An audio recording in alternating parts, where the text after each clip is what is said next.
seek above all for a game worth playing.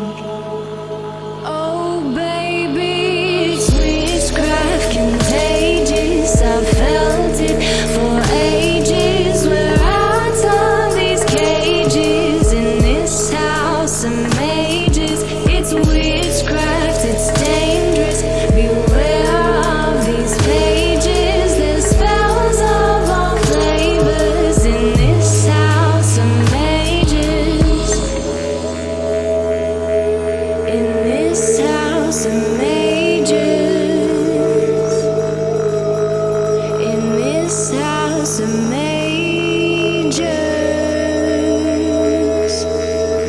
Hello and welcome to this episode of Make Yoga Magick Again, the House of Mages podcast. I'm your host, Daniel Erulian Cuming. I am a mischievous mage, a lover of wisdom, a seeker of mysteries, and a ritual embodiment tantric yoga teacher trainer, amongst a myriad of many other weird and wonderful things. In this episode, I chat with embodiment enchantresses Elodie Rhi. Elodie is a conscious sexuality experience practitioner, feminine embodiment guide, Reiki master, holistic counselor, yoga and meditation teacher, and a registered nurse. She's passionate about educating others on nervous system safety and empowering women to be in their unapologetic, fullest sensual and sexual expression.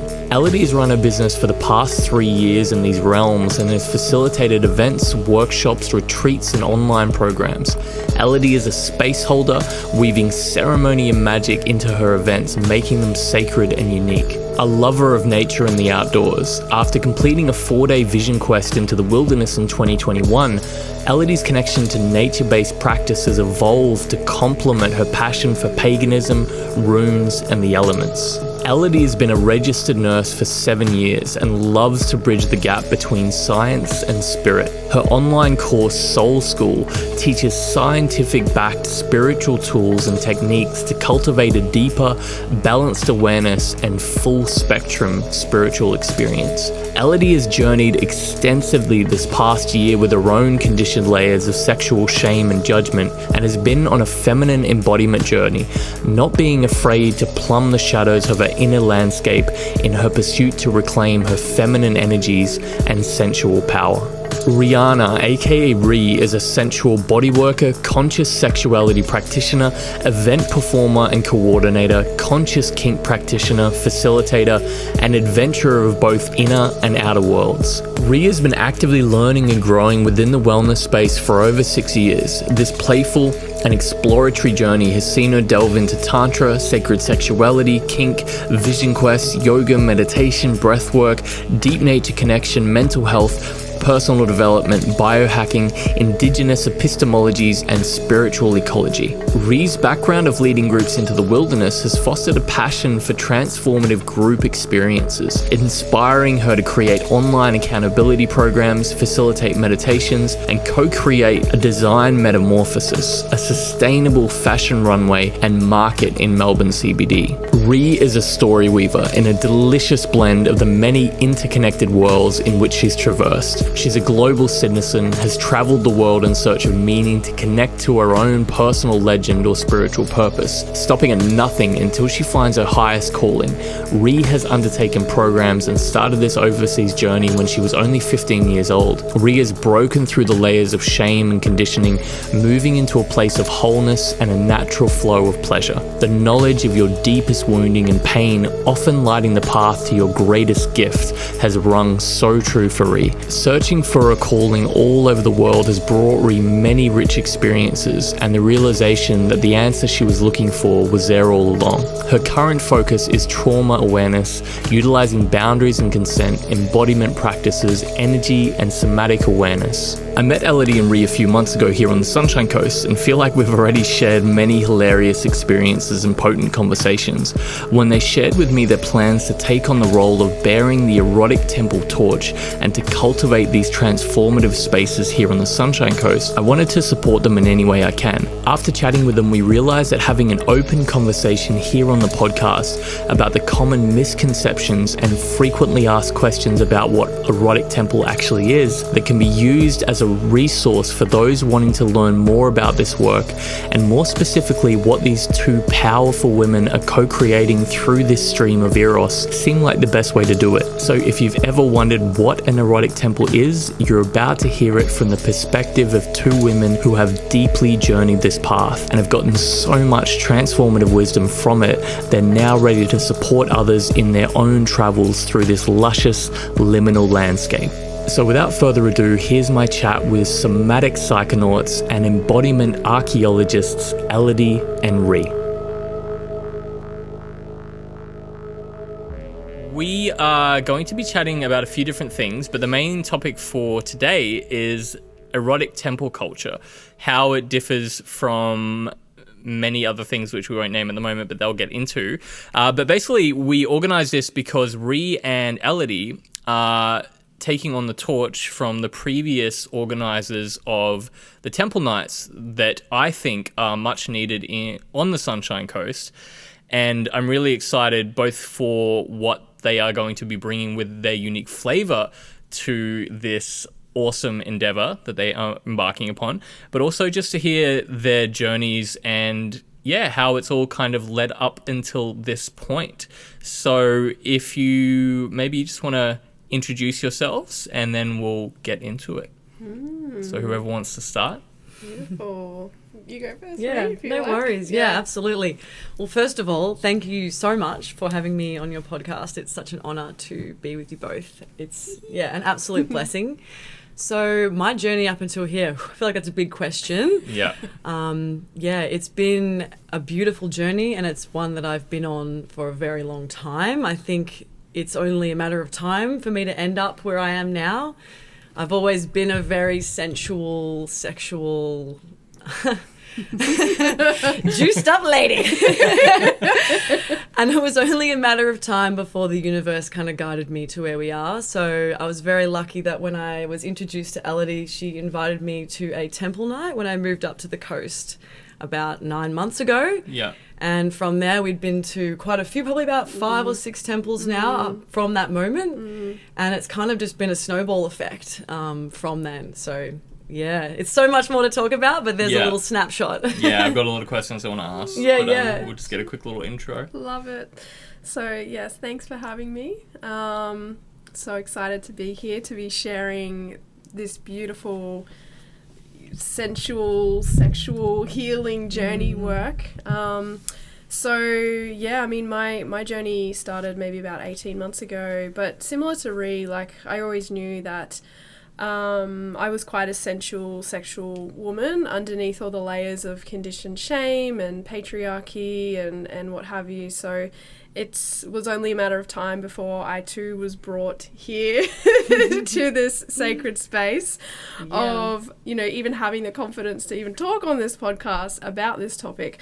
So yes, it's been quite a journey, but one that I'm so passionate about and very, very excited to share with others as well. So thank you. Me too. Thank you guys. And we've actually, for the last hour, we've just been giggling and laughing about stuff because we're also friends. And I met you both kind of in funny ways because Elodie just called me over from a cafe because she coincidentally just listened to one of my podcasts right before the day before, you said? Yeah, it was like the day before. Yeah. Wow. And you called me over to what I thought was a date. I thought you were on a date and like called me over, and because the guy was like a little bit standoffish. So, but I'm glad you did. And then you came to one of my housewarming parties and brought Rhi, who amidst talking about Game of Thrones and trying to and me convincing her why it probably wasn't a good idea to throw a Game of Thrones themed party with all the like stuff that happens in Game of Thrones, but then also like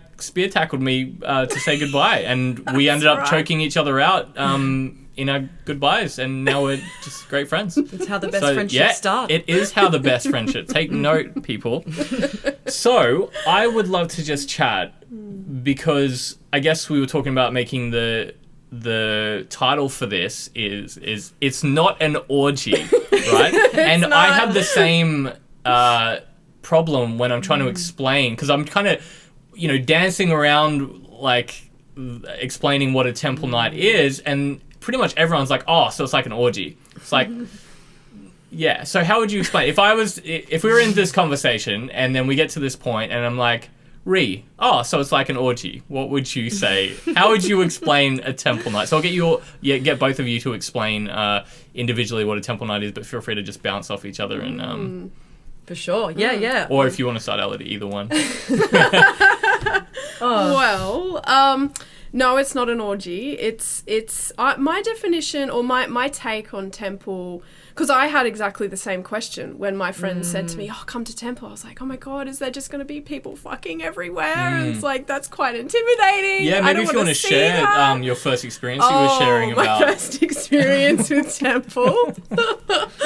Wow, it was very eye-opening. I went by myself, which, I don't know, in hindsight, I'm like, whoa, that's pretty, like... It's pretty brave of me. So I went on my own, and it was just like a calling. I don't know what it was. I had a few friends who had been, who were also friends with the facilitators as well. And it just called me one time. So I went there and got super triggered in one of the activities, and I think I was like going into the freeze response. Knowing what I know now in hindsight, I think I was going into the freeze response. So yeah, that was like pretty full on for me, but I utilized the skills and the tools of regulation of my nervous system that they taught me and managed to avoid that, which was good. So I did sort of enjoy the experience. There were some things that I did enjoy, but then after temple, like, it took me a while to actually integrate what had actually happened and to process like how I actually felt about it all, because I did still feel like a bit of sexual shame there from, like just going to a space like that. So I guess like I was processing that and just sitting with that, but then it actually, like, amongst other things that happened around that time, it sort of led me onto like a sacred celibacy journey. Is it just like swinging the pendulum? Yeah, from one to the other. Yeah. But it was actually exactly what I needed. I've had enough sexual energy to do me for the next 6 months in that one night. Nothing. And yeah, it was just like another layer of my healing that I needed to go through. But then, like, months down the track of being in that celibacy label, I guess, like the stirrings of my dark feminine started to rise up, and that sacred sexuality, like the energy started to like really come into my life, and I was just like, okay, cool, like it's now time to go back to temple and explore this in a safe and sacred space with people who we all understand the very basics of boundaries and consent and asking for what we want and don't want, and speaking just into quickly, that. what is the freeze response for those who don't know what it is? Yeah, so the freeze response is one sympathetic nervous system involuntary response, whereby, like, when our nervous system is so activated or we get triggered by something that reminds us of a situation that perhaps we'd had in the past, it sort of like shuts down, it freezes, and it is a self-protective mechanism. It is actually like our body's way of protecting us. It's just not very pleasant in the moment. So it's like your reptilian brain, that prehistoric sort of part of the brain takes over, and all logical thought like goes out the window. You sort of like don't know like what to say, you can't speak, and it's just like very like heavy energy. So basically what's happening is that it's just an overload of your nervous system, and then what counteracts that is having the tools or being in a safe space where there's facilitators who are trauma aware, who can then assist you and in notice that that's what's happening. What's happening, and assist you in regulating your nervous system again and coming back to like that homeostasis, back into your body. Yeah, cool. Fight, flight, freeze, and fawn. fawn. And that's the thing. I think a lot of people have heard of fight or flight, but they don't so much hear about the others. And like it's I'd like to, because we've talked already about maybe doing a part 2 of this, because I want to get more into the depths of this kind of idea as well. But we've already got so much to talk about in the temple. But I just think it's really interesting and sometimes even a bit confusing, because like I'm very logical, and me thinking, okay, fight or flight has an action attached to it, but like freeze, it's like body just checks out. Yeah. It's like, oh, don't Like want a to be possum. here. Bye bye. Yeah. It's like a possum. Yeah. Yeah. But yeah, and that's why I think as well I really wanted to chat to you both because, I feel you hold a really beautiful space and you're going about this the right way because, it is a lot of responsibility and, you even noticing that you didn't really maybe get the aftercare. Yeah, you needed? like I didn't really know what happened to Yeah. me in that situation. I got the care that I needed in the temple space with Yeah. the facilitators, but I guess afterwards I didn't really know what I needed. So perhaps that could have contributed to the pendulum swing. But it And all it's happened tricky as well, like as it was as you guys supposed will to. obviously be aware of and stuff like Yeah. that. So yeah, cool. Yeah. Thanks for sharing. Yeah. I want to ask more about that, but we'll get to Rhi first on maybe how'd you end up getting into temple and what would you describe it as to people? Yeah, I've got some good practice doing this lately, having so many questions about the upcoming temple. My first experience, I kind of felt like a little bit the opposite to what you'd experienced. It was like this stepping into this powerful woman who I'd been shamed on and slut shamed and all these horrible things growing up, and so much shame attached to my sexuality and ever being super expressive. Yeah. And it was just so beautiful coming into the space and feeling like myself. It was like I'd come home. It was like I had this epic outfit on, like I was dressed as like I had a leopard print and I'm walking around with my 9 tails and like kind of walking around the space like, right, who can I have some fun with? And it was like, wow, this is what it feels like to be totally comfortable and in my power. And that was only possible because of the incredible facilitation and how lucky we are now to co-create with Nick. Yeah, with So Nicole Delaney. honoured. Yeah. So honoured. So Nick is the centrepiece to this real unfolding in my life. And she created that safety. So she pre-framed a lot of this stuff about nervous system and the regulation of our nervous system and what to do if you do become triggered. You know, went through the different responses, and that's what we're going to do in our temple to create that container and give people the tools on what to do when they leave, right, on integration. So just be aware, you know, this could happen tomorrow. It could happen next week. You might go, oh, actually there's something that's moving inside of me, and it could be one of those responses. So that's a big focus because...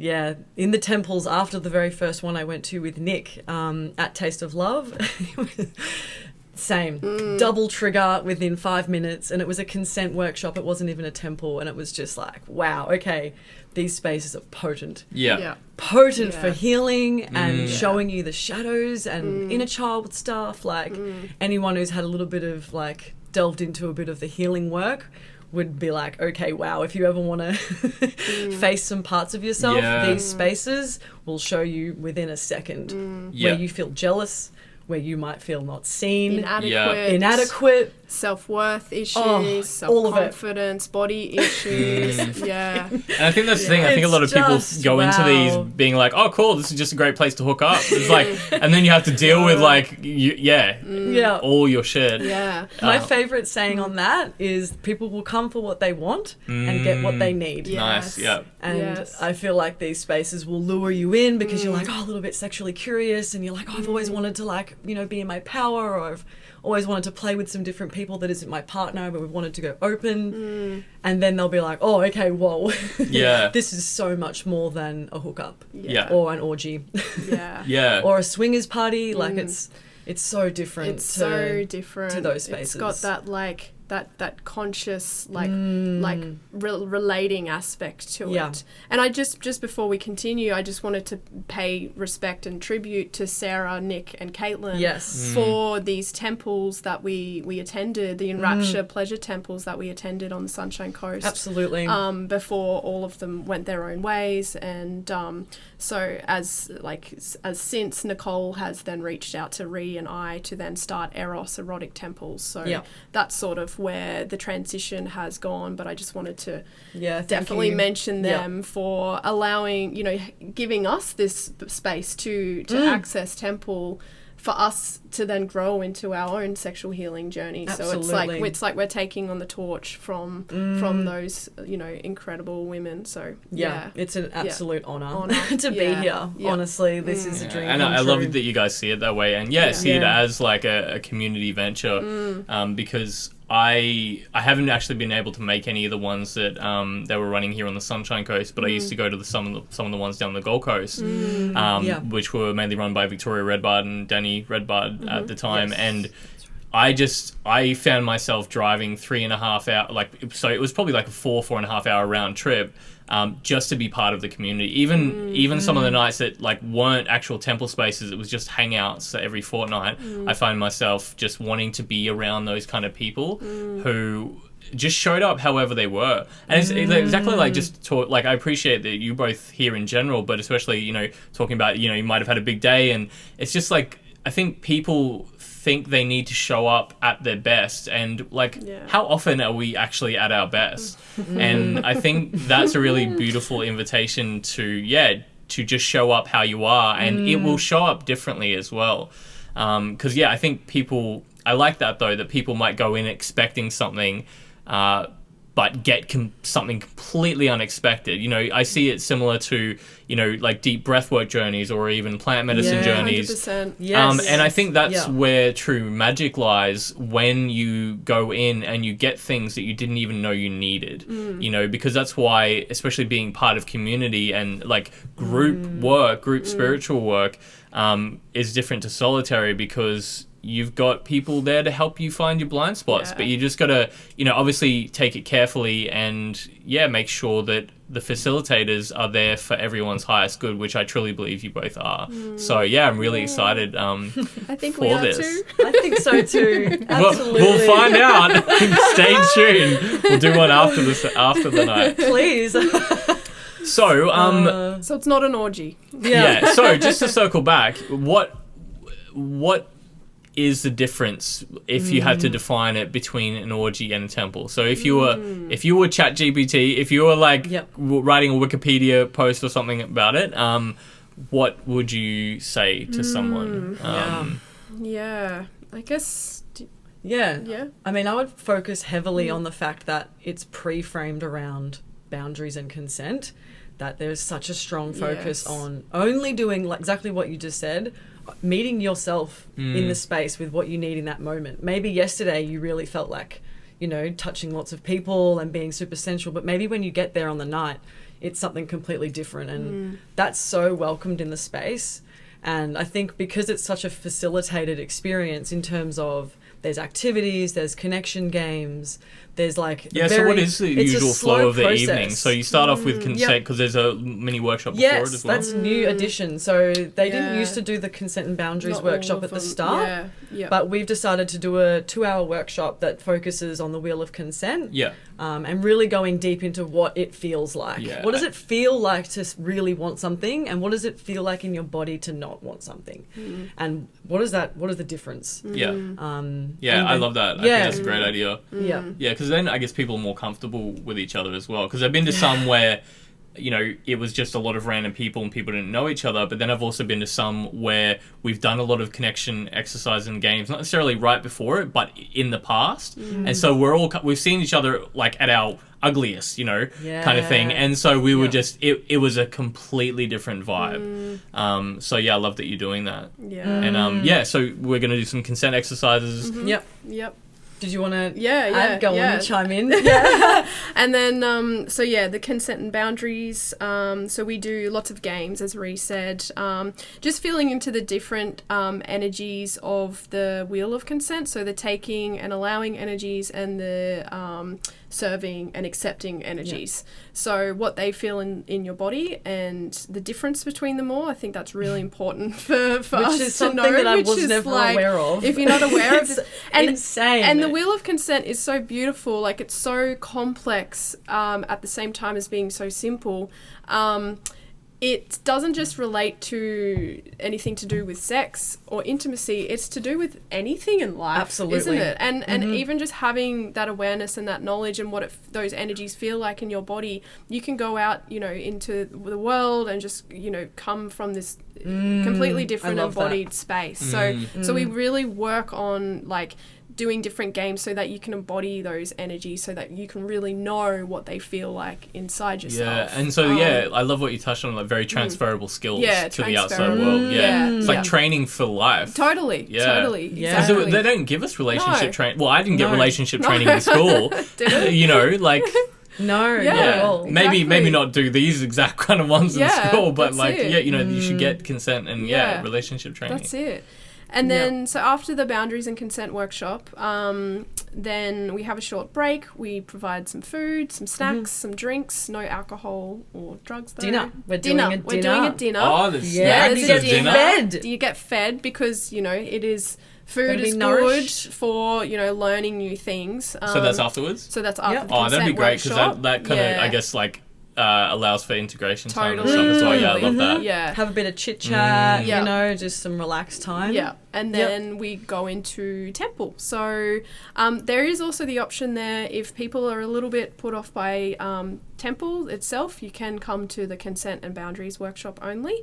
And then if you choose to stay for temple, you're welcome to upgrade cool. to that ticket, which is a nice option if you're sort of curious about this stuff, but you don't want to go straight into temple. And then we go into temple, which is like more games, partner activities, a lot of like drop-ins with our nervous system safety. So we're big on being embodied. being In your body, embodied, not in your mind. sort of like tantric principles of sound, breath, movement, and touch, so that you're really just dropped in and centered. And then after that is the invitation for open play space. So you've got the chance to try out your newfound embodied tools to then practice with other people in the space. And we have different areas set up for different activities. Us three facilitators. Yeah, cool. I'd love will it be to there. get into the different areas because yeah. I think that's one misconception that people have that go as well, in that they need to show up in a certain way. Like, for example, some of the ones I've been in, monogamous couples will just go because they want to experience, having sex or relating in a group situation. Some go single and just see what happens. Some go in like a group and they'll kind of stick to themselves. Some people, go through their processes in the corner of the room with helpers or without helpers. Sometimes like some of them I've been in is just, I just wanted to be in the space to observe and just to notice what's coming up for me while I'm observing, like whether I have judgments, whether I have envy and all these totally. different things. Yeah. And so Yeah. I feel there's always something to gain from it depending on what you're going into as well. So what are some of the spaces that you've got set up there? Well, we will have the regulation station set up. Very important. Very Regulation station. Regulation station. So that's the Are you area. going to get train sounds? Everybody on board. I'm sure that would be someone's kink. Just get like a big Thomas the Train Engine section. So that's always a station set up for if you feel that your nervous system is going into a bit of overwhelmed, you're welcome to sit down over there and just go through the grounding techniques that we teach you in the Boundaries and Consent workshop. And then what There's else will wax. we have? We'll have like Wax a play. massage table with like massage oil. We'll have wax. Yep. Like proper body wax Yep. and candles. Yep. There's going to be a chair that chair. you can like tie yourself to, and Yep, like be we have pleasured. a bunch of props. Yep. So like Yep. floggers, paddles, You can try all out kinds all of those like things. sensation items. Yeah. Like bear claw Yeah, things. yeah. The meat cleaver things. It's not as scary as it sounds, not I as scary, promise. yeah. It feels like fingernails. These Yeah. are all optional, by the way. Yes, all of this stuff 100%. is optional. There's no expectation to No, do anything in the yeah. space. Oh, and by the way, the temple is a non-penetrative sexual space. That Yes. is one Yeah, okay. thing that we Yeah. are not do not have. But in nudity the space. is Nudity is encouraged. encouraged. Everything else is welcome. Yeah.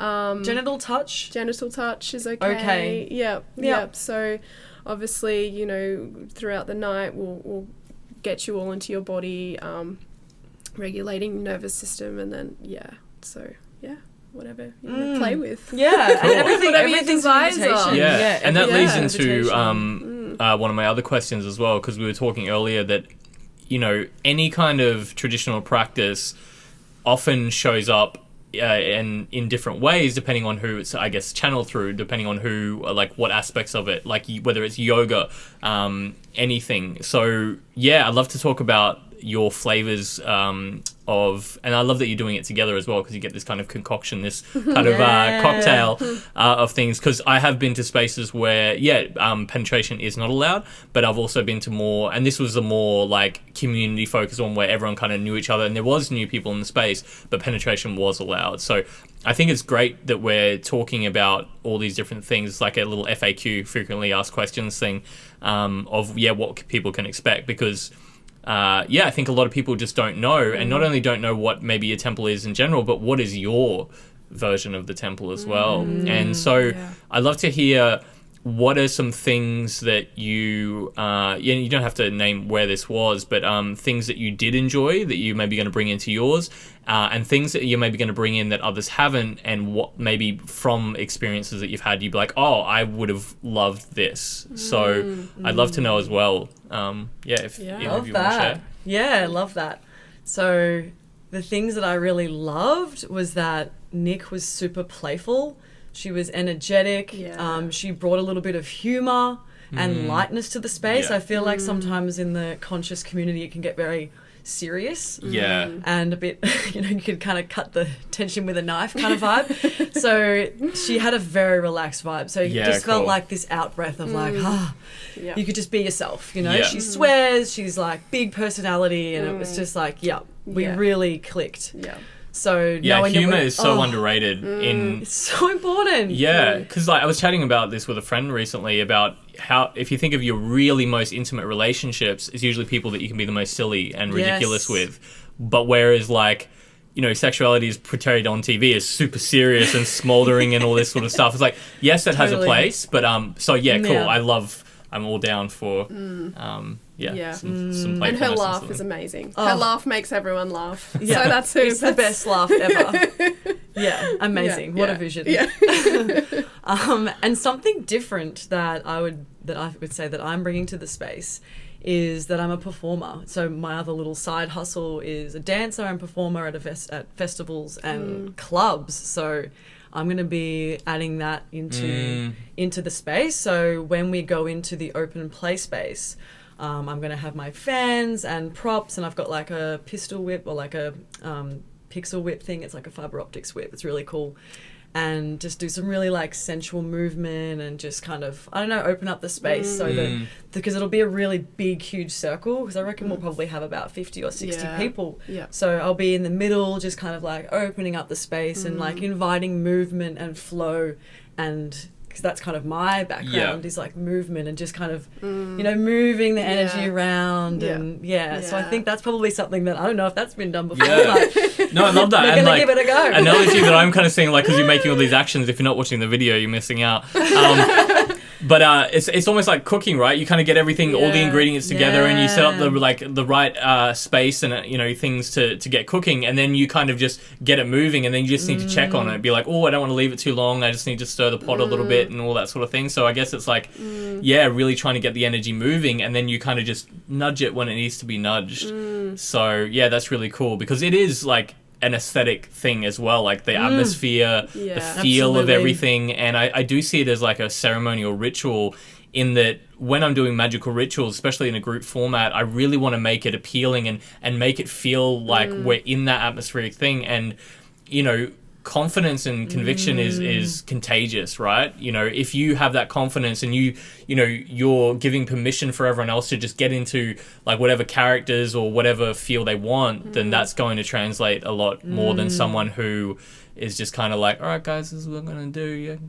Go. You know what I mean? It's just good that you've got that experience, and Elodie, you've got a bit of experience in facilitating stuff as well? Yeah. Over the years of running my holistic business, facilitating different things, not anything really like this before, but I guess something that I guess what I feel I can bring into the space, which may be different, is, you know, working with these energies, like especially this sort of sexual energy, is something I really love doing, like really, you know, focusing on channeling the energy from the sacral chakra or the sex center up into the heart to then feel, you know, that sort of sexual energy, channeling it to a different space rather than focusing on orgasm or ejaculation for men, like, you know, really working with that sort of tantric energy, and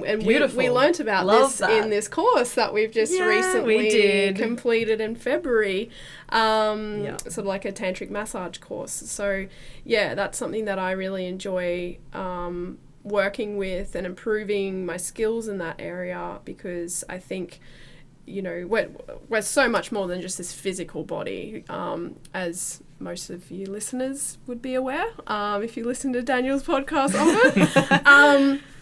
So yeah, I guess really helping people to experience that within their own bodies, and playing with that energy as well, being super playful. Again, it doesn't have to be also serious. It can be really like playful and fun. But yeah, so that I think is what I'm going to be bringing into the space. I love that. I just wanted to add on that. That's so perfect, because I feel like that is the essence of temple. It's taking the focus away from orgasm. I feel like so much of what we have learned growing up, if we've learned anything, is just go, finish line, all I'm thinking about is coming, and let's just get there, right? But it's like, this is the first time you've been given permission to go, oh, what does it feel like to just touch my hand really softly? And you're like, oh my God, that actually feels really good. And it might be the first time for people that they've ever sensually touched their body that wasn't their genitals, and going, I can feel, and then it just opens up this whole possibility that you can feel pleasure just from brushing your arm against a table accidentally one time, and you're like, you know, and then this whole realm becomes possible to you. And the encouragement of communication in that space as well, because I love that you guys are going to give people tools to communicate and share their experiences. I think people just don't have a language around it, and, you know, more of this idea of transferable skills, because then they can go outside of that and be like, oh, actually, I not only realized I like this, but I also learned how to communicate that to a future partner, because so many people that I talk to don't communicate that to their partners, because either they don't know how, or they don't know how to do it in a gentle way where they don't take it personally. And also just for both men, women, non-binary, like all different genders to be in this space together and to witness, share and experience these things together, because we all also like tend to do it quietly. Like we, you know, we have self-pleasure practices where we kind of figure out what we want individually, but then we have a hard time translating that into how we relate with people.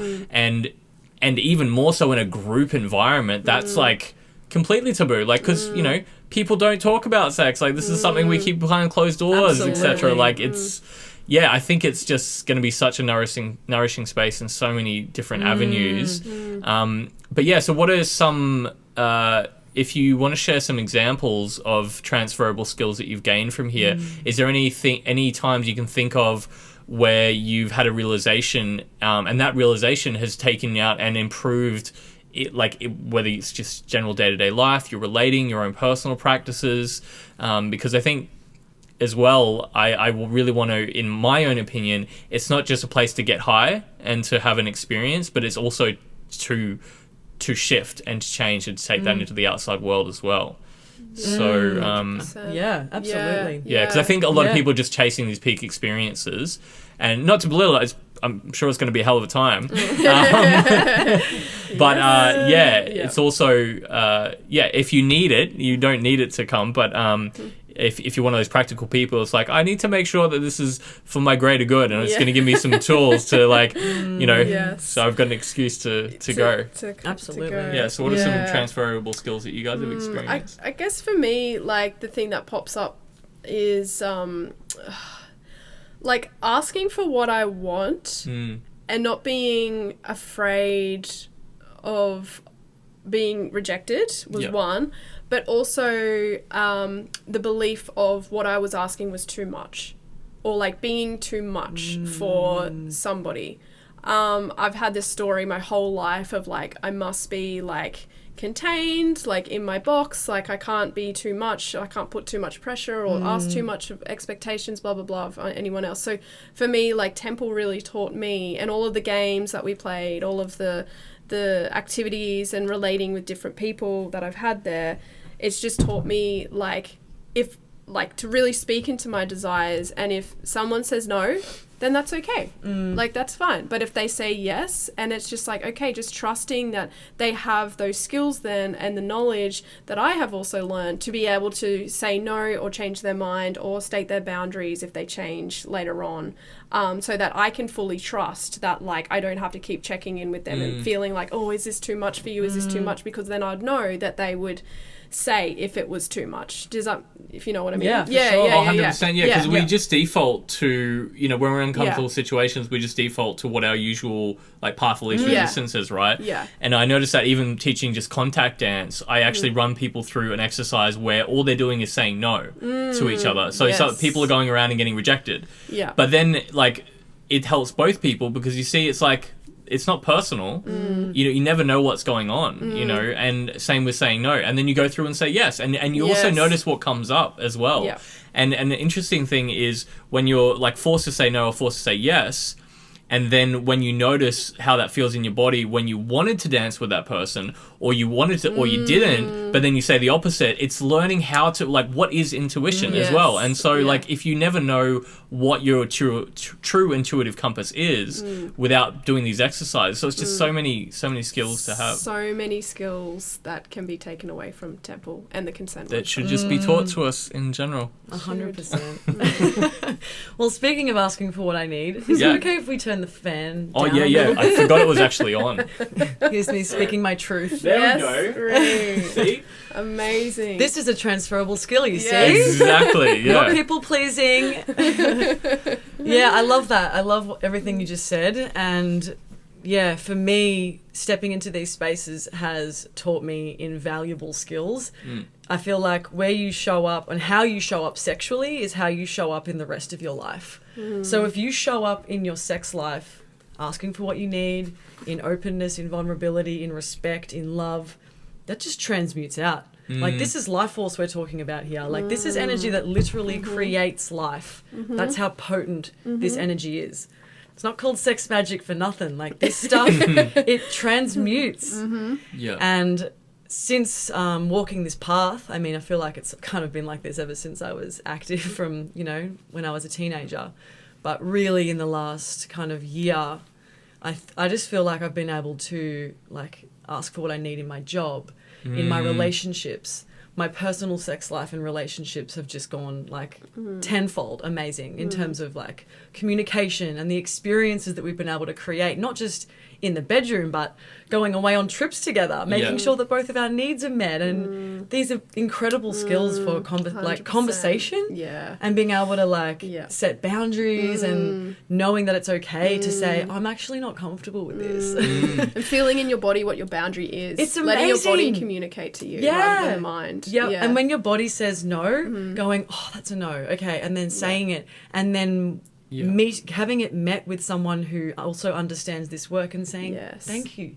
Yes. Thank you for speaking your truth and honoring your boundary. And it's like, oh, it's not scary. It's not scary to say what I need. Wow. And yeah, that has been such a potent piece for me, is being able to, say no. Say no. And say yes. And ask for what I want. Yeah. It's like, it's not too much for me to want to like be a queen and worship. Sweet. Yeah. Amazing. and even for people to receive that and like see that show up in other relationships and be like, oh, people actually want this. I have a feeling now that when my ex-partner or, you know, that didn't work out for some reason, it's because that she wanted this and I didn't know how to give it to her and maybe she didn't know how to ask for it. And, you know, and that, and then when that shows up later, they not only have the awareness that this might be something similar, but also how to communicate and talk about it. And they might actually be able to help that person to that. And it's like, and then it helps the next person, and just trickles 100%. out. And I feel like so many other things, for example, I got into sales early, right? And so what a lot of sales is asking people for things in certain ways and, finding if it's the right fit for them, and to try to obviously, hopefully not too evilly convince people to purchase things that you're selling. But essentially, Steer them in a direction. I've only ever I used want. my skills for good, I swear. But it's a similar thing. So what we used to do every morning, we used to do like training like scenarios, right? Where we would go through a certain step of a conversation, and when we met conversation like parts that we would, because usually people, when they're asked for something and someone says no, that's like, okay, so someone would knock on a door and be like, hi, I'm here, like I have this great thing, and they're like, no, and like, okay, bye. But when really it's like, oh, what are you saying no to? Do you understand this? And it's actually creating new neural pathways, because Absolutely. like when otherwise we're just repeating our same cycles and patterns. In martial arts, for example, right, we have a usual way of moving. When someone, was to throw something or grab you, you might have a natural freeze response. You might have a natural like cover and curl up in a little ball response, right? And that's not very effective. And so how do we change that pattern? We run that scenario over and over again in a safe environment, and slowly we're like damming up that river and then creating a new path for that water to flow through. And so we're actually seeing how our relating styles are playing out in a real world scenario in a safe environment with people who can actually help us to create new rivers in our brain and life. 100%. And so you guys are like, I'm trying not to get too overly passionate, because you guys, I think, are similar. It's like, how you get like passionate about something, and you see the possibilities and the benefits of it, and you just want to like shake people. Yes. Yeah. But I mean, I am there right now. but Every day. it's generally not very effective. I mean, the odd person is just like, that was a great shake. Thank you for that. But most people just like, that's not going to work You just gotta out. lead by example, really, and like Yes. you doing the work, you're healing layers of like your shit, and then it's like you're then vibrating a different frequency, and people who are ready for this are going just to be attracted to 1,000%. that. Yeah. Yeah. Yeah. But like temple like is so interesting with like the history of it. I wanted to get into that. So we were trying to do a little bit of research before it, so just also pre-framing that it's actually very difficult to find like everyone, there's lots of different opinions on where this came from, so we might do that more of that in the part 2. But I'd love to hear from what you guys have experienced and seen and heard where this stuff originates from. So I mean, as I mentioned before, Rhi and I have gone down into Newcastle and done a 5-day conscious sexuality experience practitioner course with EJ Love and Anna Morrigan, and that was just like amazing. The best, like, for me personally, the best like 5-day course I think I've ever done in my whole life. But we did go into a brief history of like the temple priestesses, and sort of like thousands of years ago, like pre-Christian times, when the matriarchy, is that the word? Matriarchy? Yeah. When women rule? When the women rule.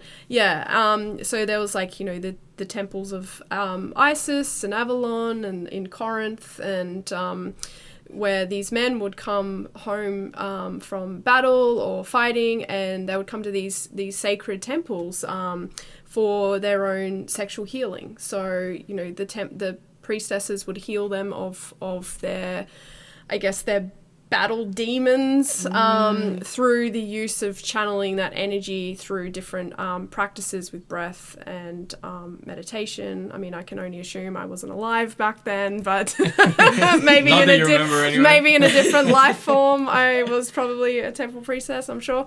And I mean, largely it was very much hidden and covered up by the church, and then these sacred temple priestesses were then painted as whores and sluts and it'll sort of change. But we've reclaimed that But word. we're reclaiming it.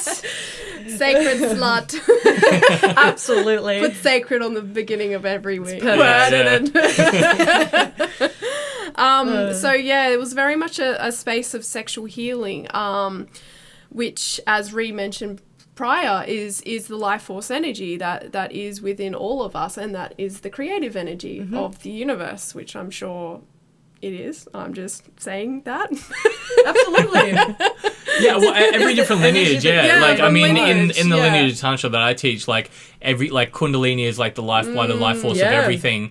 And people associate Kundalini with sexual energy, but really, like, it's just an energy and you can use it for what you want. But, Yes. like, you know, a lot of people channel, like, sexual, I'm doing air quotes, sexual energy into creativity and things, but it's all interlinked. And I think that's the thing. We're trying to normalize this, and I think that's the important part.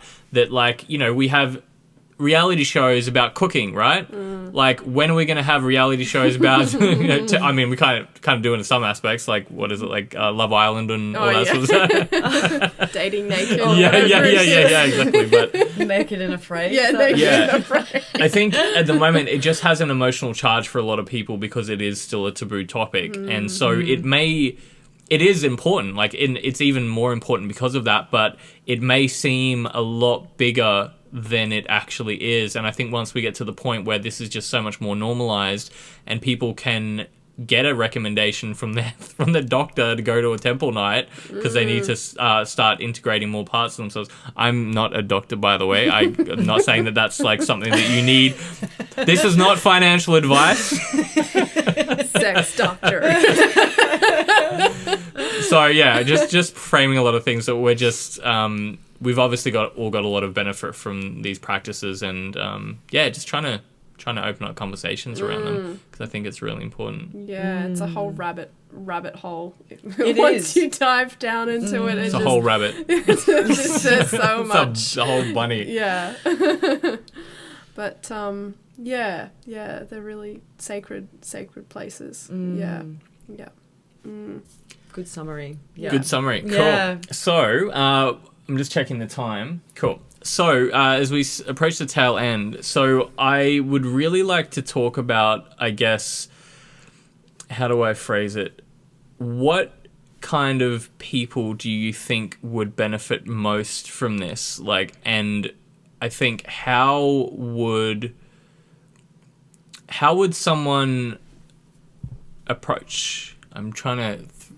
I'm losing my words. It's been a long day. So, yeah, what kind of people would benefit from this, and what would you recommend people do to prepare for this, if they need to do anything at all to prepare for this? Whew. What kind of people? I mean, anyone. Yeah, there's not a particular, like, profile. Like, I know in sales, you're like, right, who's my target audience? Yeah. I don't know if there is a target audience.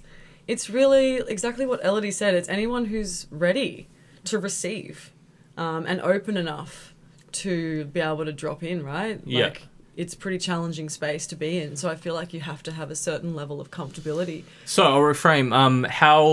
How does one know if they are ready for this? Because I think that like if anyone Yeah. because I think like there's not personally I don't think there's any really being ready for it. You just kind of come into this because it's the inner stirrings of curiosity. Ooh, Yeah. that little like teaser, you know, like the little You tantalizing. feel like something warm inside. Yeah, the little Like- like, ooh, that sounds juicy. Sounds exciting. Yeah.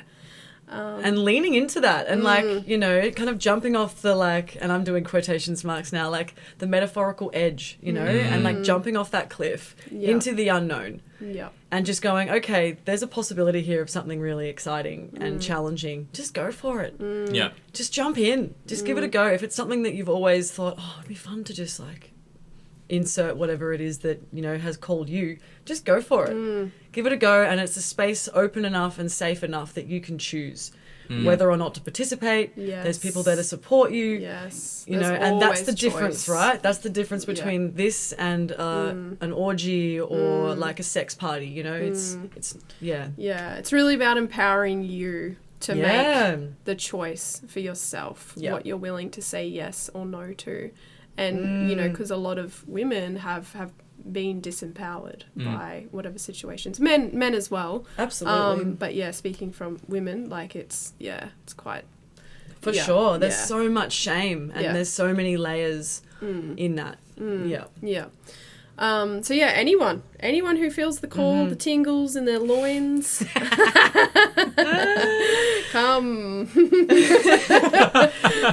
play. Come and play. Yeah, and come explore. play. And yeah, like if you have any desires or fantasies or anything like that, bring them into the space. Speak into them. Give voice to them, because pretty sure that there would be someone else there who's thinking or wanting a similar thing, or to receive or give something that you're looking for. So 1,000%. Yes, there's absolutely. always the opportunity there. Yeah, and I think, like being in a group setting and voicing these things, obviously, like depending on where you're at, how much you want to say in the space, but I did actually a podcast with someone recently, and she mentioned that she's pretty sure I was the first male to chat to her on a podcast, because she mainly works with women, but we were both sharing how it's really beautiful that we have these men's circles and women's circles, but often we don't get to hear the other take on things, and I think it's really important that we start to hear,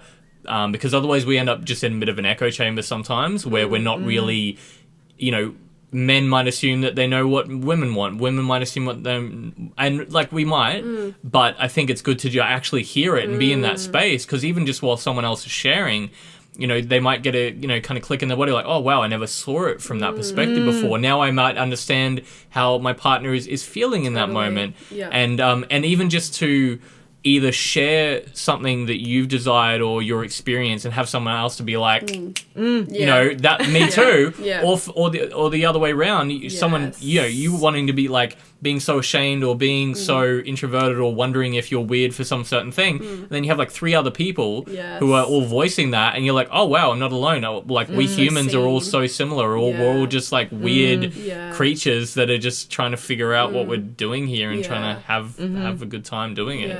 And respecting each other during that journey as well. And couples are more than welcome to come as well. Like for sure. You know, like if you feel that, you know, you'd like to explore different dynamics or situations in your relationship, and you feel the call, obviously have a good chat with your partner before coming on boundaries and consent. But yeah, like we do, you know, couples are welcome, singles. Absolutely. Anyone really, any age is welcome.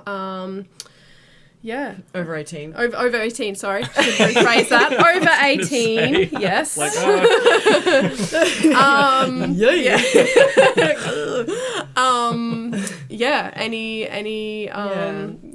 so it's beautiful, and let's normalize it, right? These spaces, and this is what I love about this podcast. And again, thank you for opening up the opportunity to talk about this. Like, let's just normalize this conversation. And I've been sharing this and answering these questions with my family, with my friends. They're going, what is temple? Everyone's so intrigued. What is this thing you're doing? Like, Rhi, what are you doing?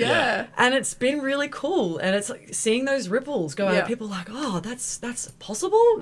I can do that. I'm allowed to ask for what I want, and I can step into these spaces. How exciting. So it's breaking down that taboo and those layers. I mean, we've come, if you think how far we've come, like think back only like, 30 years of what was considered normal, and women, what they would wear. And I mean, this is still going in other countries, but I mean, right now in the Western world, I can only speak from that perspective, is we've come so far, but again, so far to go. But I think the more we do this, the better, and the more we can, make people feel safe to access their pleasure. It's this creating the container of safety. To be able to express yourselves authentically. Can you imagine if like a prerequisite to going to a nightclub was getting this kind of training? So you'd be like, okay, how to like approach people respectfully, how to take a no, how to ask for what you want, how to etc. Like we have no training in that. We basically just go, and then we see the people that are doing it maybe like successfully, air quotes. But there's just no training around that kind of thing. So I think this is just such an important topic. And it's funny actually, because like a lot of what I try to do, because I teach classical tantra, is trying to educate people that tantra is not all about sex, but yet I'm constantly bringing on people like who work in the like neo-tantric sacred sexuality.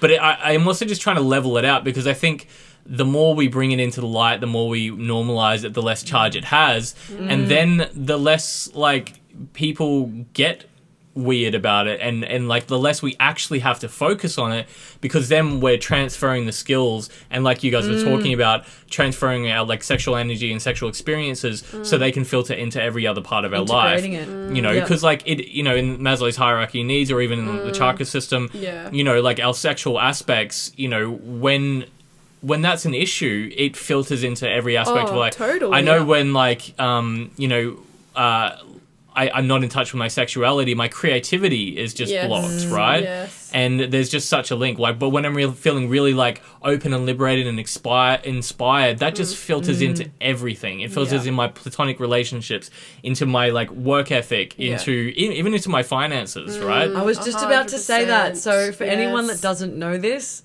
money and relationships energetically are the same. Yeah. So it's all about our capacity to receive and our deservingness. Yeah. It's how deserving are you? Yeah. And generally people who are struggling in one are also struggling in the other. So it's all about that receiving energy. So And Temple something can help little with learning nugget to take home. receive. Yeah. yeah. Yeah. There you go. Temple might make you rich.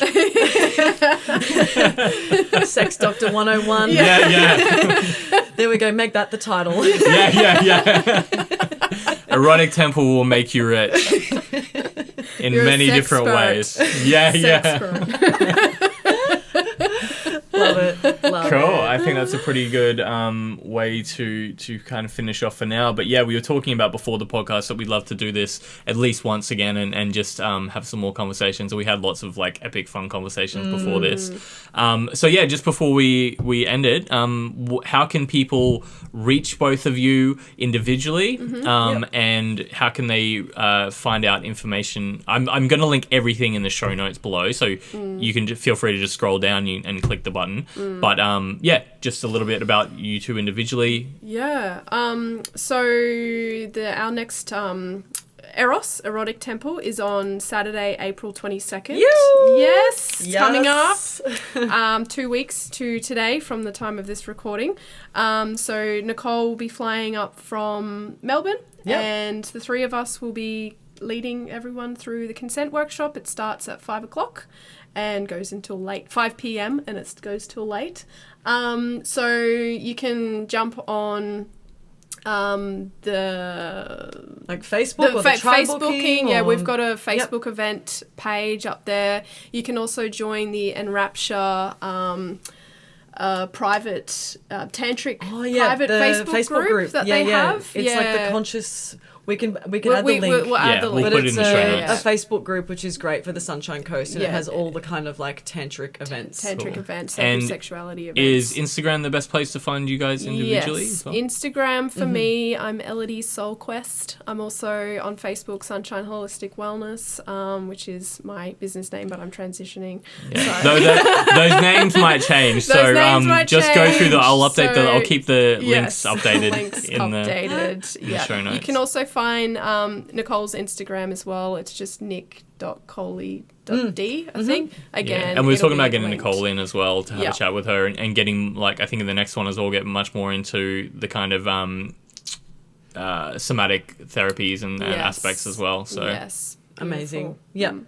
Yeah, and then my Instagram, just my name, the only one. Claimed that handle like back in 2013 when Instagram was first a thing. And if they don't know how to spell it, do you want to spell so it? RHIARNNA, so Rihanna. So Rihanna. that's it. Yeah, Yeah. Instagram Cool. probably the best way. Facebook is the same. Yeah. Just my name. Yeah. Again, it's a moving, evolving organism at the moment is my business. So, but for now, And that's just me. that's a perfect like outlet just to finish off this thing that you guys are co-creating as well. We'll kind of taking on the torch from is a living entity as well. Absolutely. Like it has a whole egregore aspect to it, and I also, like, I've spent time with you both individually, and, you know, you both have great individual energy and so much to bring. But I also just love your synastry as well. Like, the two of you together, it's just... I know, It's we just... do. I'm so glad you guys are doing this together. And so... It's like we've just like joined forces, and then we're like, oh, you want to do the same thing? Oh my god, me too. Let's do it together. Yeah. And then it's just sort of gone from It's there. such a beautiful love story, Yeah. honestly. Like, Yeah. it's just amazing And then how to it's have happened. Nick reach out to both of us, Yeah. you know, giving us this opportunity to Yep. co-facilitate with her has been really exciting. So Yeah, it's Yeah. powerful. This is, it's Yeah. going to be absolutely magical. Yeah, so two of these women are, like, amazingly powerful individually, so I'm, like, super excited and, so grateful to be there to see what you guys alchemically co-create in your erotic cauldron that you've got. erotic cauldron. I love that. It's like a witch's sex cauldron. Perfect. We use that. All right, well, thank you so much for both taking the time today, and I'm really excited to see how it all plays out, and we might have to do a part 2 after the first temple, and We'll see you at temple, Daniel. Yeah. I will see you both at temple. So if you want to find out what happens, or I mean, we won't obviously share some things that happen in temple, so you're just gonna have to come. Yeah, You're just gonna have to come. Temple, So international listeners, book your flights. Yeah. All right. Amazing. Cool. Thank you. Thank you. Thank you for listening to and being a part of this episode of Make Yoga Magic Again, the House of Mages podcast. I've been your host, Daniel Erulian Cuming. Massive thank you to both Elodie and Rhi for being my guests of this episode, and you can find all of what they both do, and as well what we do here at the House of Mages, in the show notes below. I will speak to you very soon. Thank you again, and until then, make yoga magic again.